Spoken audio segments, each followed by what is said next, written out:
This video I'm going to explain how you can simplify fractions. I'll start off by giving you an example. So say if you've got 10 over 20 and you're asked to simplify that fraction. Now the important thing to remember is you have to divide by the same number at the top and the bottom.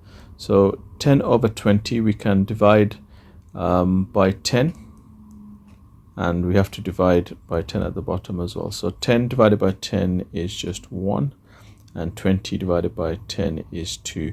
So 10 out of 20 is half. Another example, 3 over 15. So we can divide by 3, and yet we can divide by 3. So 3 divided by 3 is 1, 15 divided by 3 is 5, so that's 1/5. Let's say you've got 8 over 20. So if you divide by 4 at the top and at the bottom, so divide by 4, 8 divided by 4 will give you 2, 20 divided by 4 will give you 5. Now sometimes you may not simplify the fraction in one step. You can do it in several steps, but that's fine. So I'll do the same question again, 8 over 20. If you decided to divide at the top by 2, and remember you have to do the same at the bottom, then 8 divided by 2 is 4, 20 divided by 2 is 10, and then you can see this can be simplified further. So you divide by 2 and divide by 2. 4 divided by 2 gives you 2, and 10 divided by 2 gives you 5. So you end up with the same answer. It just depends if you were able to divide by the biggest number first or not. But both are fine, because if you simplify fully, you will get the same answer in the end.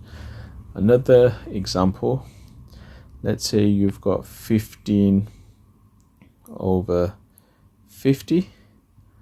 So again, it's very important that you remember that you divide by the same number. Divide by same number. So for example, if somebody tried to divide by 15, which you could do that at the top, but 50 doesn't divide by 15, so that's not going to work. And if you divided by 15 at the top and then you divided by 10 at the bottom, that's actually changed the fraction, so that would be wrong. So the key thing is divide by the same number. So 15 and 50, a common factor that you can divide both of them by is 5. So if you divide by 5 at the top, then you must divide by 5 at the bottom. 15 divided by 5 is 3, and 50 divided by 5 is 10, 3/10, and we can't simplify any further because there's no numbers that will that you can divide both top and bottom. So you can divide the top by 3, but you can't divide the bottom by 3, so that's no good. And you can divide the bottom by 5, but you can't do that to the top. So the only number that goes into both of them is 1. Dividing by 1 at the top and the bottom will just give you the same. So the simplified answer is 3/10.